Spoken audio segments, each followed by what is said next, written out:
जय हिंद। आज हम इस वीडियो में बात करेंगे कि भारत में कोरोना की तबाही से कब मिलेगी राहत, कोरोना से होने वाली मौतों का सिलसिला कब थमेगा, हमें कौन सी वैक्सीन लगवानी चाहिए और ज्यादा कारगर कौन सी वैक्सीन होगी और हमारे चारों ओर फैल रही अफवाहों से हम कैसे पार पाइए। तो आइए शुरुआत करते हैं बिना किसी बकवासी के।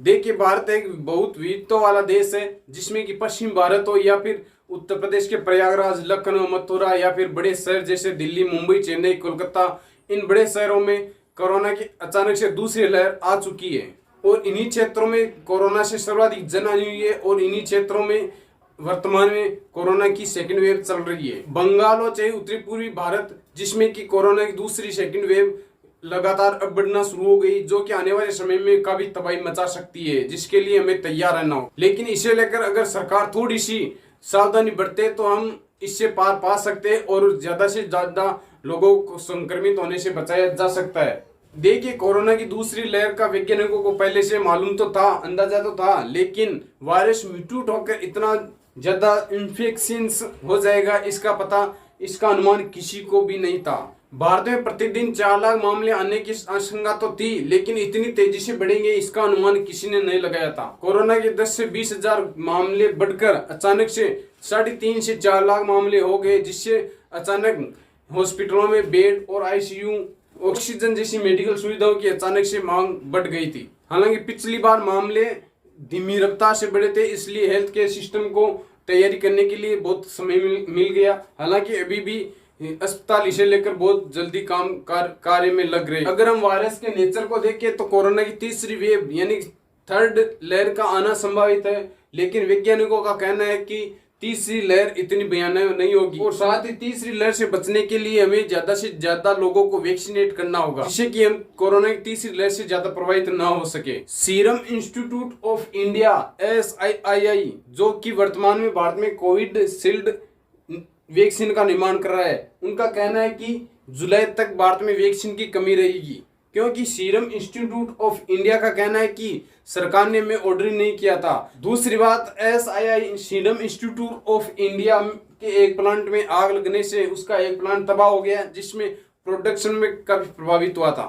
हालांकि सीरम इंस्टीट्यूट ऑफ इंडिया और भारत बायोटेक नए प्लांट भी लगा रहे हैं और इसे लेकर कुछ कंपनियों के साथ समझौते भी किए जा रहे हैं, लेकिन फिर भी वैक्सीन बनाना एक मुश्किल काम जरूर है, जिससे थोड़ा समय लग सकता है। खास बात यह है कि इतनी बड़ी जनसंख्या को वैक्सीनेट करना आसान भी नहीं है, और आसान इसलिए भी नहीं है कि कुछ लोग अभी भी कोरोना वायरस को एक अफवाह के रूप में लेते हैं। एक मेरे दोस्त ने भी कॉल किया था कि ये वैक्सीन नहीं है, एक तरह का जहर है जिससे कि जनसंख्या कम कर रहे हैं, मोदी की ये चाल है, ये जनसंख्या कम करने का फॉर्मूला है। कोई कहता है इससे नपुंसकता बढ़ती है और कोई कहता है जिस लोगों को वैक्सीन लगाई गई है वो ज्यादा मर रहे हैं, और कह कहता है 5G के ट्रायल से ज्यादातर लोग मर रहे हैं।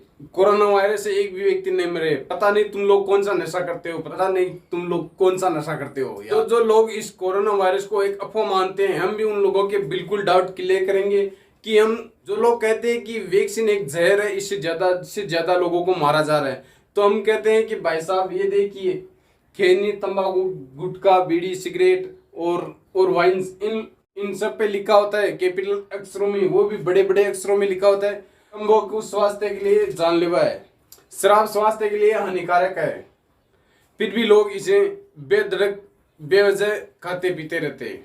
जबकि वैक्सीन के बारे में कहा जाता है कि वैक्सीन लेने के बाद अगर आपको कोरोना हो भी गया, अगर आप पॉजिटिव पा भी गए, तो आपको इससे मौत नहीं होगी, यानी कि आपके लक्षण ज्यादा नहीं होंगे, आप इतने सक्षम हो जाओगे कि कोरोना से आप लड़ सकते हो। आपकी रोग प्रतिरोधक क्षमता बढ़ जाएगी कि आपके अंदर वो कोरोना है वो इतना आपके फेफड़ों को डैमेज नहीं कर पाएगा। जो लोग कोरोना महामारी को एक अफवाह मानते हैं और वैक्सीन को अफवाह मानते हैं कि वैक्सीन से वो होता है, ये होता है, उन्हें हम बताना चाहिए, ये देखिए चोटी काटना, इससे बड़ी अफवाह आज तक मैंने अपनी लाइफ में नहीं देखी। चोटी काटने वाली चुड़ैल होती है, वो देखते गायब हो जाती है, बिल्ली बन जाती है, बंदर बन जाती है और अचानक से गायब हो जाती है, पता नहीं तुम लोग। और ये देखिए, बोलो जुबा केसरी, दाने दाने में केसर का दम, ये होती है अफवाहें।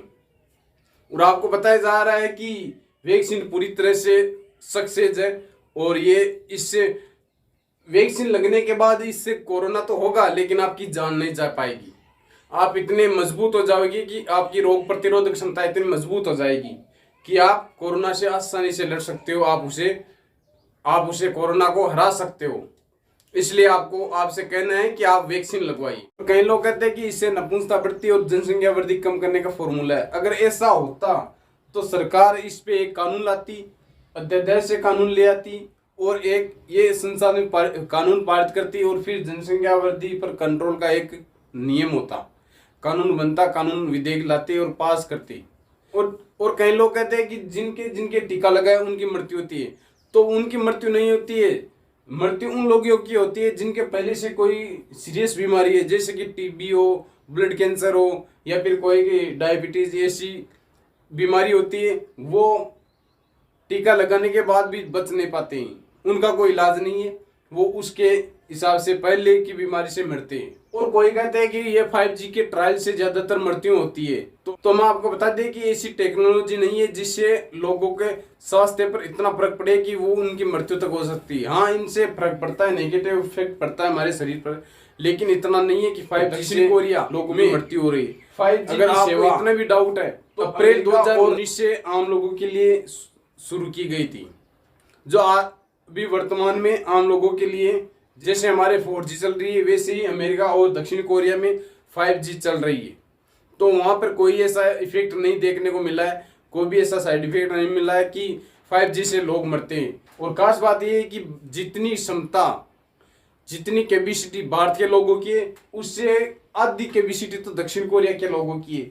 अगर दक्षिण कोरिया में 25 डिग्री सेल्सियस भी तापमान बढ़ता है, यानी कि अगर दिन का टेम्परेचर 25 डिग्री सेल्सियस हो तो वहां पर लोगों की मृत्यु होने लग जाती है। जबकि हिंदुस्तान में 50 डिग्री सेल्सियस तक तापमान बढ़ता है, फिर भी लोगों के कुछ नहीं होता है। तो आप इस भ्रम में मत रहिए कि 5G के ट्रायल से लोगों की मृत्यु होती है। नहीं, ऐसा नहीं है, 5G से कोई इफेक्ट नहीं पड़ता है। दूसरी बात, सीरम इंस्टीट्यूट ऑफ इंडिया द्वारा निर्मित Covishield vaccine 7 crore dose per month बन रही है, पर मंथ के हिसाब से हो रहा है, जो कि भारत में ये बहुत ही कम है। इसका कम से कम 10 करोड़ डोज पर मंथ होना चाहिए, जिससे कि जल्दी से जल्दी वैक्सीनेशन किया जा सके। और कोविशील्ड की डोज, एक डोज या और दूसरी डोज के मध्य में 42 से 56 दिनों का अंतर होना चाहिए, जिससे ये 80 से 95% कारगर साबित होती है। Serum institute of India SII के CEO अदार पुणे वाला है। और साथ ही सीरम इंस्टीट्यूट ऑफ इंडिया को वैक्सीनेशन प्रोडक्शन का उत्पादन थोड़ा सा तेज करना चाहिए, जिससे कि जल्दी से जल्दी लोगों को वैक्सीनेट किया जा सके। और साथ ही वैक्सीन की कमी को दूर करने के लिए विदेशी वैक्सीन का भी सहारा लिया जाना चाहिए, जैसे कि रूस की स्पुतनिक V, अमेरिका की फाइजर, मॉडर्ना जैसी विदेशी वैक्सीन का भी सहारा लिया जाना चाहिए। वैसे भी रूस की स्पुतनिक को रेगुलेटरी अप्रूवल मिल चुका है और रूस की स्पुतनिक वैक्सीन का भी 1.5 लाख डोज भारत पहुंचा जा चुका है और उन्हें भी जल्दी से जल्दी वैक्सीनेशन के रूम में शामिल किया जाना चाहिए। और साथ ही सीरम इंस्टीट्यूट ऑफ इंडिया और भारत बायोटेक के वैक्सीन प्रोडक्शन को भी बढ़ावा देना चाहिए, ताकि जल्दी से जल्दी हमारे देश के लोगों को वैक्सीनेट किया जा सके। और दूसरी वैक्सीन है कोवैक्सीन, जो कि भारत बायोटेक द्वारा निर्मित है, जो 28 दिन के अंतराल पर सेकेंड डोज दिया जाता है। ये भी 80 से 85% कारगर साबित होती है। तीसरी वैक्सीन है रूस द्वारा निर्मित स्पुतनिक V, जो कि दुनिया की सबसे पहले विकसित की गई वैक्सीन है। इसको 21 दिन के बाद सेकेंड डोज दिया जाता है, जो कि 91% तक कारगर साबित होती है। हालांकि इसे रेगुलेटरी अप्रूवल मिल चुका है और इसको वैक्सीन में शामिल किया जा चुका है। और हाल ही में रूस के राष्ट्रपति व्लादिमीर पुतिन ने स्पुतनिक वैक्सीन की तुलना AK-47 राइफल से की है। उन्होंने कहा है कि वर्ल्ड फेमस क्लाशिनकोव राइफल की तरह रूस की वैक्सीन भी विश्वसनीय है। चौथी वैक्सीन है अमेरिका की फाइजर वैक्सीन, जिसे -70 डिग्री सेल्सियस पर रखा जाता है, जो कि भारत जैसे गर्म प्रदेशों में ये बहुत महंगी पड़ती है, लेकिन इसे भी मान्यता मिल चुकी है। हो सकता है आने वाले दिनों में ये भी आपको मिल जाए। और आपको बता दें कि इन सारी भ्रांतियों से आप दूर रहिए और वैक्सीनेशन करवाइए, और यही आपके लिए अंतिम उपाय होगा, यही आपके लिए पहला उपाय होगा। साइड इफेक्ट नहीं होता है, नॉर्मल बुखार होता है तो वो 1 रुपए की गोली आती है, वो ले लीजिए। अगर आपके पास 1 रुपया भी नहीं है तो कोई बात नहीं, आप 1 दिन के बाद वापस नॉर्मल हो जाएंगे। लेकिन आपके लिए अंतिम उपाय और फर्स्ट उपाय यही है कि आप वैक्सीन का टीका लगवाइए। तो देखिए, पहली बात तो हेल्थ केयर सिस्टम को दुरुस्त करने के साथ ही ज्यादा से ज्यादा ऑक्सीजन प्लांट लगाने चाहिए, बेड का निर्माण करना चाहिए और साथ ही ग्रीन कॉरिडोर का निर्माण करना चाहिए। ग्रीन कॉरिडोर वो होता है जो कि जैसे मानिए मेगा हाईवे 4 वे लाइन है, उनमें से 3 लाइन को तो यातायात के लिए रख दीजिए और 1 वे को रिजर्व रखिए और उसी से एम्बुलेंस वगैरह यातायात या मेडिसिन के लिए जो भी परिवहन होता है वो उधर से ही गुजरेगा, इसलिए उसे कहते हैं ग्रीन कॉरिडोर, जो कि केवल मेडिसिन के लिए उपलब्ध होता है, रिजर्व होता है। और दूसरी बात, ज्यादा से ज्यादा वैक्सीन का प्रोडक्शन करके ज्यादा से ज्यादा लोगों को वैक्सीनेट करना चाहिए, वैक्सीनेशन करना चाहिए, यही आपके लिए अंतिम उपाय होगा।